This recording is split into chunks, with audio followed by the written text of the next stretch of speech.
அகத்திரு உபாசகரின் இனிய தமிழ் வணக்கம். தமிழ் வாழ்க, ஆன்மீகம் வளர்க என்ற கொள்கையோடு செயல்பட்டு கொண்டிருக்கக்கூடிய ஹிந்து ஜனசேனா என்ற ஒரு சிறிய குடும்பத்திலிருந்து நான் பேசுகிறேன். இந்த குடும்பத்துடைய தலைவராகவும் இந்த சிறிய குடும்பத்துடைய நிறுவனராகவும் நான் இருக்கிறேன். எனது பேர் முரளிமோகன். என்னை எல்லோரும் குருஜி முரளிமோகன் என்று அழைப்பார்கள். இன்றைய தினம் தமிழகத்திற்கு புதிய முதலமைச்சராக பொறுப்பேற்றிருக்கக்கூடிய முன்னாள் நடிகர் திரு விஜய் அவர்களுக்கு என் மனமார்ந்த நன்றிகளை தெரிவித்துக் கொள்கிறேன். வாழ்த்துக்களை உரித்தாக்குவதற்கு பதிலாக நன்றிகளை தெரிவித்துக் கொள்ள வேண்டிய காரணம் என்னவாக இருக்கும் என்றால், ஒரு மாற்றத்தை கொண்டு வந்ததற்காக. அதாவது கோயில்களெல்லாம் யார் இடித்தாங்களோ, திருப்பரங்குன்றம் மலை மீது யார் தீபம் ஏற்ற விடாமல் தடுத்தாங்களோ, அறநிலைத்துறை என்ற பேரில் சாமியை வழிபட விடாமல் யார் தடுத்தாங்களோ, ஆன்மீகவாதிகளுடைய எந்த எதிர்பார்ப்பையும் பூர்த்தி செய்யாமல் யார் இருந்தாங்களோ, அவங்களை அரசாங்கத்திலிருந்து அப்புறப்படுத்த வேண்டும் என்பதே எங்களுடைய கொள்கையாக இருந்தது. ஆன்மீகவாதிகளுடைய 90 விழுக்காடு மக்களுடைய கொள்கை அதுவாகத்தான் இருந்தது. காரணம், அறுபடை வீடுகளாம் முதல் வீடாம், அங்கேயும் பிரச்சனை. அறுபடை வீடுகள் ஒரு வீடாம், அங்கேயும் பிரச்சனை. பிரச்சனை இல்லாத இடம் ஒன்று கிடையவே கிடையாது. இத்தனைக்கும் முருகர் தமிழ் கடவுள், அவருக்கே அந்த பிரச்சனை. எத்தனை கோயில்களை இடித்ததை கண்ணில் பார்த்ததுண்டு. எத்தனை எத்தனை எத்தனை கோயில்களை இடித்ததெல்லாம் கண்ணில் பார்த்தோம். அந்த மனவேதனை, கும்முறல், ஒரு சிவன் லிங்கத்தை இடித்து தள்ளும்போது, அது விழும்போது, சிவனுடைய பித்தனாகிய நாங்கள் அதை பார்க்கும் பொழுது எங்களுக்கு இருந்த மனவேதனை அளவில் அடங்காதவை. வெளியே சொல்ல முடியாத நிலையில் இருந்தோம். அந்த மாதிரி இருந்த எங்களுக்கு எப்படியாவது அப்புறப்படுத்திட வேண்டும். இது போன்ற அரசாங்கம் செயல்பட விடக்கூடாது. இவர்கள் திருந்த வேண்டும். அவர்கள் திருந்த வேண்டும் என்றால் அதை உணர வேண்டும். மக்கள் உங்கள் செயல்களை எதிர்க்கிறார்கள் என்பதை உணர வேண்டும் என்று எடுத்து சொல்லும் வகையில் இந்த தேர்தலுடைய முடிவுகள் மிகப்பெரிய மாற்றத்தை கொடுத்திருக்கிறது. யார் யாரெல்லாம் இந்த தெய்வங்களுடைய, கடவுள்களுடைய சிலைகளையும் கோயில்களையும் இடிக்க காரணமாக இருந்தார்களோ, அவங்கெல்லாம் தோத்துட்டு வெளியே போகும் பொழுது எங்களுக்கே தெரியாத ஒரு ஆனந்தம், எங்களுக்கே தெரியாத ஒரு சந்தோஷம் எங்களுக்குள் இருந்து வந்தது. 1,72,26,209 வாக்குகள் தமிழக வெற்றி கழகம் விஜய் அவர்கள் பெற்றிருந்தார்கள். 34.96% வாக்குகள் பெற்றிருந்தார்கள். இதை நாங்கள் பார்த்தோம், பூரிப்படைந்தோம். ஆனால் அதில் என்ன விஷயம் அப்படின்னா, திராவிட முன்னேற்ற கழகம் கண்டிப்பாக அகற்றப்பட வேண்டும் என்று நினைத்தோமே தவிர, அதை தமிழக வெற்றி கழகம் விஜய் அவர்கள் அகற்றுவார்கள் என்று ஒரு நாளும் நாங்கள் யோசித்ததும் கிடையாது. அது எங்கள் நோக்கமும் கிடையாது. என்டிஏ கூட்டணி தான் அமையணும். என்டிஏவால் தான் திமுக தோக்கடிக்கப்படும், இந்திய கூட்டணி தோக்கடிக்கப்படும், அப்படி தான் எதிர்பார்த்தோம். அந்த எதிர்பார்ப்பில் தான் இருந்தோம். அதுக்காக தான் உழைச்சோம். இந்த சிறிய குடும்பம், ஹிந்து ஜனசேனா என்ற இந்த சிறிய குடும்பத்துடைய வாக்குகள் 1,67,000 வாக்குகள்.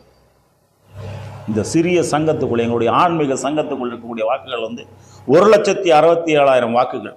இந்த 1,67,000 வாக்குகளை தாண்டி, இந்த 1,67,000 வாக்குகளுக்குள்ளேயே பெரிய சாமியார்கள்லாம் இருக்காங்க. ரொம்ப பேர் சாமியார்கள் இருக்காங்க, சில பூசாரிகள் இருக்காங்க, சில அஸ்ட்ராலஜிஸ்ட் பார்க்குறவங்க இருக்காங்க. அவங்க கிட்ட வர்றவங்க, அவங்களுடைய பின்பற்றாளர்கள். இப்போ நான் இருக்கேன்னா என்னுடைய ஃபாலோவர்ஸ் இருக்காங்க இல்லையா? என்னுடைய ஃபாலோவர்ஸ் ஒரு 10 லட்சம் பேர் இருக்காங்க அப்படின்னா, 10 லட்சம் பேர் அமைப்பில் இல்லை. ஒரு 100 பேர் இருப்பாங்க, 200 பேர் இருப்பாங்க, மீறதான் வெளியில் சப்போர்ட் பண்ணுவாங்க இல்லையா? அந்த மாதிரி பார்த்தோம்னா ஏறத்தாழ ஒரு 5 லட்சத்துக்கு உள்ளான வாக்குகள் கண்டிப்பாக என்டிஏ கூட்டணிக்கு தான் வாக்களிக்க செய்தோம் நாங்கள். இன்னைக்கு விஜய் ஆட்சி அமைச்சிட்டாரு, மறைச்சு பேசணும், மாற்றி பேசணும், அது எங்கள்கிட்ட கிடையாது. தெளிவான விளக்கத்தை கொடுக்குறோம். கண்டிப்பாக என்டிஏ கூட்டணிக்கு தான் தமிழகம் முழுவதும் தேடி தேடி வாக்களித்தோம். இதற்காக பெரும் பாடுபட்டு வீடியோ கான்ஃபரன்ஸ் மூலம் பல மீட்டிங் இதை பண்ணோம். எல்லார்கிட்டையும் பேசணும். வாக்குகள் இப்படி தான் போகணும், இப்படி தான் செய்யணும். ஒருத்தர்கிட்டையும் போய் பேசுங்க. எலெக்ஷன் ஆரம்பிச்சிடுறதுக்கு முன்னாடியே சிறப்பு பூசைகளை உங்கள் கோயில்களை நடத்துங்க. கோயில்களுக்கு வரும்பொழுது அங்கேயே பேசிடுங்க. அவங்கக்கிட்ட என்டிஏ கூட்டணிக்கு வாக்களிக்க சொல்லுங்கள். ஆன்மீகத்தை காப்பாற்ற வேண்டிய கட்டாயத்தில் நாம் இருக்கிறோம். அதற்காக பாடுபடுங்கள் என்ற ஒரு மிகப்பெரிய உன்னதமான வேலையை, நாட்டிற்கான வேலையை, சமூகத்திற்கான வேலையை, பொதுமக்களுக்கான வேலையை எங்களுடைய அமைப்பில் இந்த சிறிய குடும்பத்தில் இருக்கிறவர்களுக்கு கொடுத்திருந்தோம். அதன்படி பாஜக மாநில தலைவர் திரு நயினார் நாகேந்திரன் அவர்களையும் சந்திப்பதற்காகவும் எங்களுடைய மாநில இளைஞரணி தலைவர் வழக்கறிஞர் திரு சுனில் குமார் அவர்கள் நேரடியாக சென்றிருந்தார். அவர் அங்கே இல்லாத பட்சத்தில் அவருடைய உதவியாளர்களை சந்தித்து கடிதமும் கொடுத்து வந்தோம். நேரடியாக போய் சென்னையில் அவருடைய அலுவலகத்திலே கடிதமும் கொடுத்து வந்தோம். எங்களுடைய ஆதரவு உங்களுக்கு தான் இருக்கிறது, எங்களுக்கு எந்த விதமான நிபந்தனைகளும் கிடையாது. அதே மாதிரி எங்களுடைய பேர் வரணும், நாங்கள் ஆதரவு தெரிவிக்கிறோம்னு சொல்லுங்கள், நியூஸ் பேப்பரில் வரணும், அதெல்லாம் நாங்கள் எதுவுமே கேட்கல.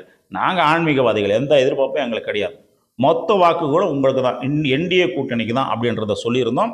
அதன்படி அந்தந்த பகுதிகளில் அதிமுக நிற்கிற இடத்துல அதிமுகவுடைய தேர்தலில் போட்டியிடக்கூடிய வேட்பாளர்களை சந்தித்தோம். நான் போய் ஒசூரில் திரு பாலகிருஷ்ண ரெட்டி அவர்களை சந்திச்சுட்டு வந்தேன். அந்த மாதிரி பல இடங்களில் ஆன்மீக சங்கத்தை, எங்களுடைய ஆன்மீக சங்கத்தை சேர்ந்தவர்கள் பல நபர்களை சந்தித்து வந்தார்கள். இது நடந்தது. இதெல்லாம் நடந்த பிறகு எங்களுடைய எதிர்பார்ப்பு எப்படி இருந்ததுன்னா, திமுக அரசு அகற்றப்பட வேண்டும், திமுக அரசு ஆட்சிக்கு வரக்கூடாது. காரணம் ஆன்மீகம் மட்டுமே. ஆன்மீகத்தை எதிர்க்கிறார்கள். திருப்பரங்குன்றத்தின் மலை மீது விளக்கேற்ற விடவில்லை, தீபம் ஏற்ற விடவில்லை என்ற ஒரு பெரிய கொள்கையோடு அதற்கு பின்னால் பல விஷயங்கள். இப்போ எத்தனை கோயில்களை இடித்தாங்க, எத்தனை கோயில்களுக்கு இப்போ திருவண்ணாமலைக்கு போய் நிம்மதியாக கும்பிட்டு வர முடியுதானா? கிடையாது. அந்த மாதிரி ஒரு இக்கட்டான சூழ்நிலையை பண்ண ஒரு அரசாங்கம் திராவிட முன்னேற்ற கழக அரசாங்கமாக இருந்த காரணத்தினால் அதை ஏற்றுக்கொள்ள முடியல, ஜீரணிக்க முடியல. இதன் காரணமாக கண்டிப்பாக என்டிஏ கூட்டணியால் தான் அகற்றப்பட வேண்டும் என நினைத்தோம். ஆனால் நாங்கள் நினைச்சதை தாண்டி மக்கள் 34.93% பேர் வேற மாதிரி நினைச்சாங்க. அது அவர்களுடைய ரசிகர்களாக இருந்தாலுமே சரி, அல்லது விஜய் அவர்களுடைய பின்பற்றாளர்களாக இருந்தாலும் சரி, இல்லை நாட்டில் ஒரு மாற்றத்தை வேண்டும் என்று எண்ணி பார்த்தவர்களாக இருந்தாலும் சரி, எப்படியோ பொதுமக்கள் 34.93 விழுக்காடு மக்கள் ஆட்சி மாற்றத்தை கொடுத்தனர். அதற்காக தான் நன்றியை தெரிவித்துக் கொண்டேன். ஆட்சி மாற்றத்தை கொடுத்ததற்காக நன்றி. அடுத்தபடியாக வாழ்த்துக்களை தெரிவிக்க வேண்டும் அல்லவா? வாழ்த்துக்களை சொல்லணும் இல்லையா? அந்த வாழ்த்துக்களை சொல்லும்போது சில கோரிக்கைகளை எங்கள் சிறிய சங்கத்தின் சார்பாக வைக்க நான் எண்ணுகிறேன். அதாவது, எப்படியாவது திருப்பரங்குன்றத்தின் மலை மீது தீபம் ஏற்றி விடுவோம் என்று எத்தனையோ ஆன்மீகவாதிகள் காத்து கொண்டிருந்தோம்.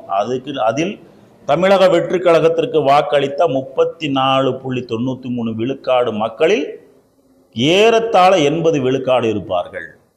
எந்த மாற்றமும் இல்லை.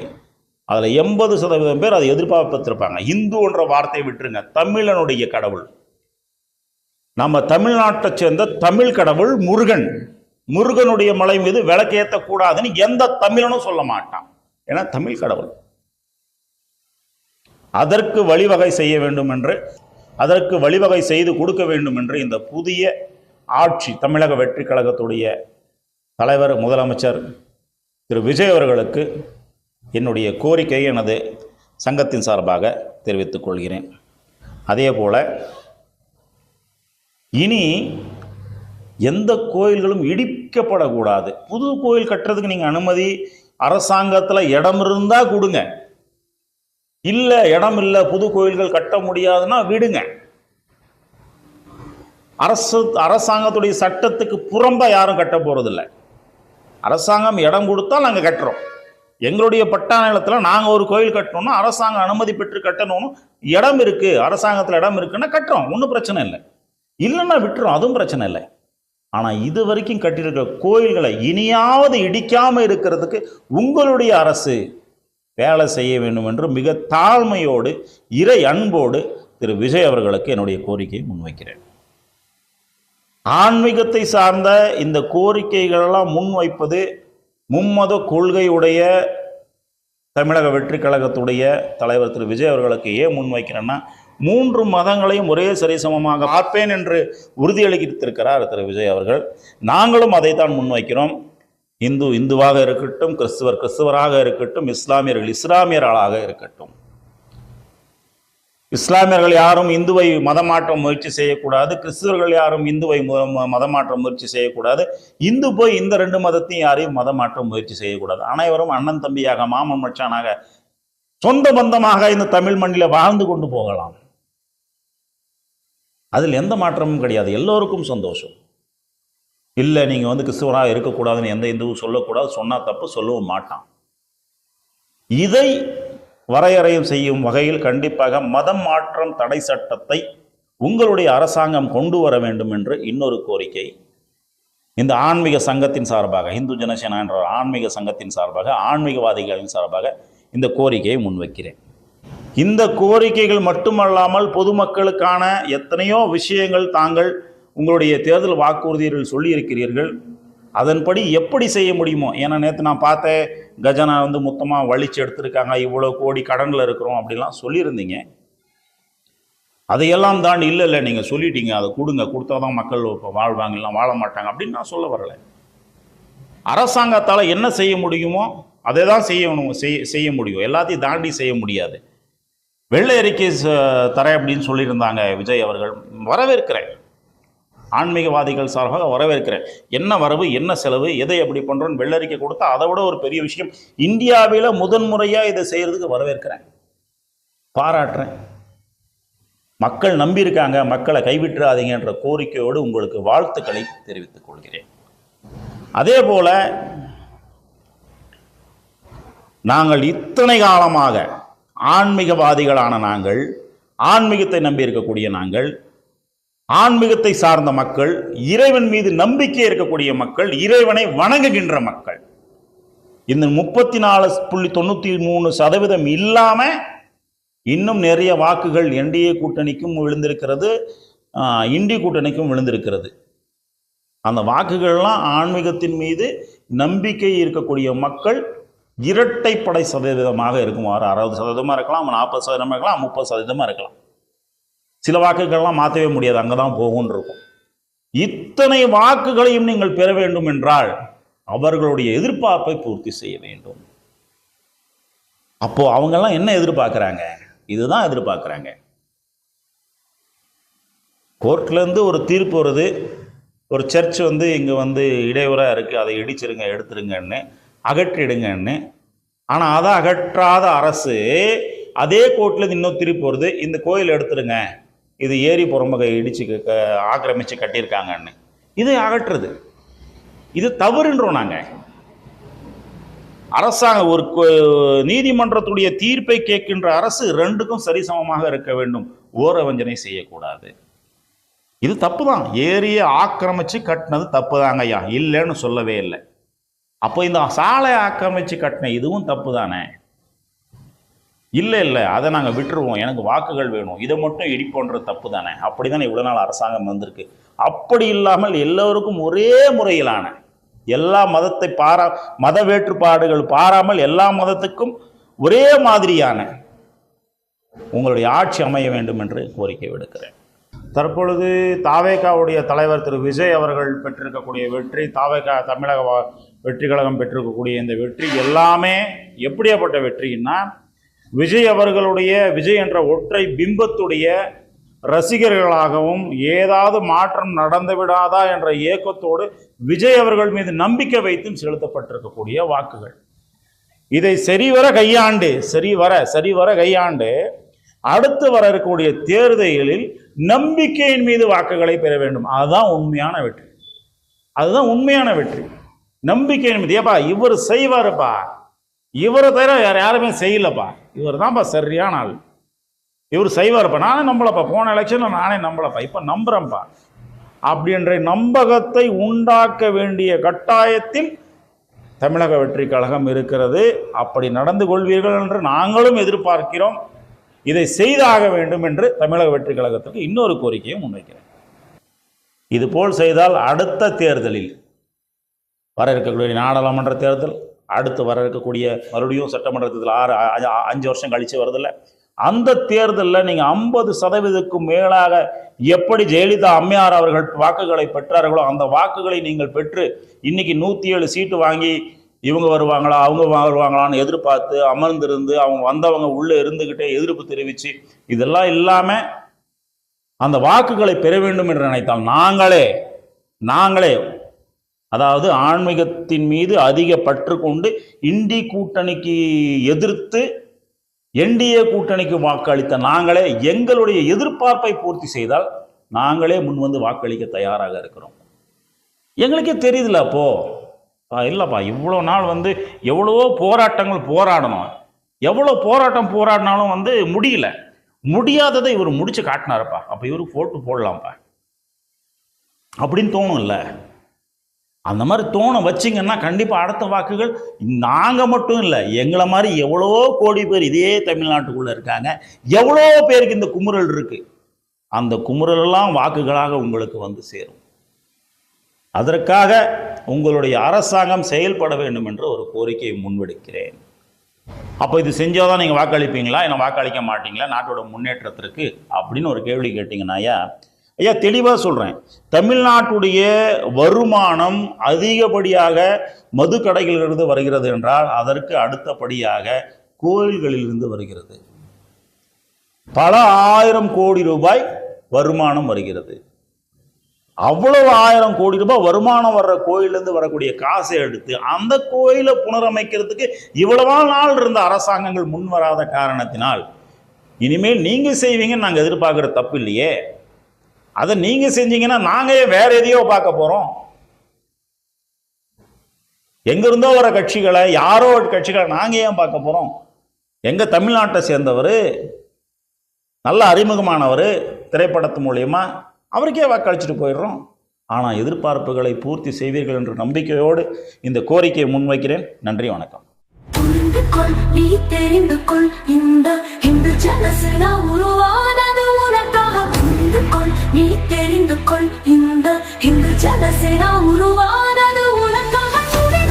நீ தொடர்ந்து செல், இந்த ஆன்மீக கொள்கைகள் அனைத்தும் உனக்காக. தமிழர்கள் கோயில்களை கட்டியது எதற்காக? நம் தமிழரின் மரபு, ஆன்மீக மரபு, அதற்காக. புரிந்து கொள், நீ தெரிந்து கொள், இந்த இந்து ஜனசேனா உருவானது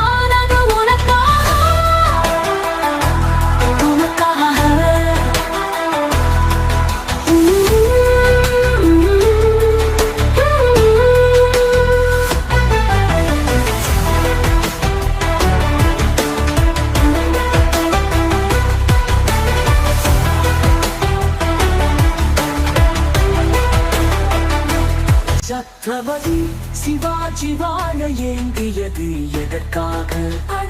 முகலாயர்களிடம் இருந்து மீட்டெடுக்க வேண்டும் அதற்காக. பாலகங்காதர திலகர் விநாயகர் சதுர்த்தி எதற்காக? முடக்கப்பட்ட இந்தியர்களை ஒன்று கூட வேண்டும் அதற்காக. பாரதியாரை வெள்ளையன் தேடியது எதற்காக? நம் பாரத மாதாவை போற்றி பாடினார் அதற்காக. புரிந்து கொள், நீ தெரிந்து கொள், இந்த இந்து ஜனசேனா உருவானது உனக்காக.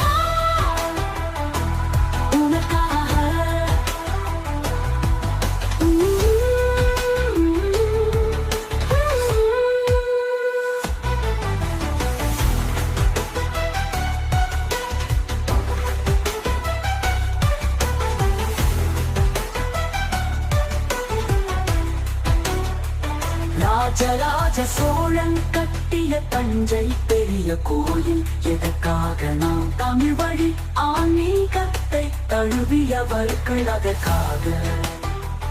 ஔவையார் பாடிய ஆத்திச்சூடி எதற்காக? நாம் கடவுளை முதலில் பாடியவர்கள் அதற்காக. திருவள்ளுவரின் அகர முதல எழுத்தெல்லாம் எதற்காக? நாம் எழுதிய முதல் எழுத்து ஈசனின் எழுத்து அதற்காக. புரிந்து கொள், நீ தெரிந்து கொள், இந்த இந்து ஜனசேனா